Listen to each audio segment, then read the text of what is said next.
ગઈકાલે એક Malviyanagar police station વિસ્તારમાં મવડી ચોકડી નજીકમાં નાની બાળકીને એક વૃદ્ધ વ્યક્તિ દ્વારા શારીરિક અડપલા કરતાનો વિડીયો વાયરલ થઈ, જે બાબતે જે બાળકી હતી તેના વાલી વારસને શોધી અને માલવીનગર પોલીસ સ્ટેશન ખાતે BNS કલમ 75 તથા પોક્સો એક્ટની પોક્સોની કલમ 8 મુજબ ગુનો દાખલ કરી અને જે આરોપી વિરમભાઈ ભગાભાઈ બરાડિયા નાઓને અટક કરવામાં આવેલ છે. પ્રાથમિક તપાસમાં એવું છે કે અગાઉ પણ આ બાળકી સાથે આરોપીએ તેના ઘરે શારીરિક અડપલા કરેલાનું પણ જણાવે છે. એ પરિચયમાં એ નજીકમાં રહેતા હોવાથી બાળકી તેમના ઘરે જતી હોવાથી શારીરિક અડપલા કરેલનું માલુમ પડેલ છે.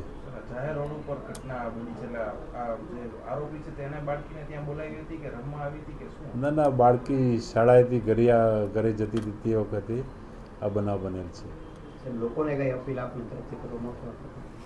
લોકોને એટલું જ કહેવું કે તમારા જે પણ બાળકો હોય, નાના બાળકો, તેમને કોઈ પણ આ રીતનો શારીરિક અડપલા કે કંઈ પણ ઇશારા કરે કે ગંદુ વર્તન કરે તો તાત્કાલિક પોલીસને જાણ કરવી, જેથી જે પણ વ્યક્તિ કે આ કૃત્ય કરેલું હોય, આવું કૃત્ય કર્યું, તેના વિરુદ્ધ પોલીસ એક્શન લઈ શકે.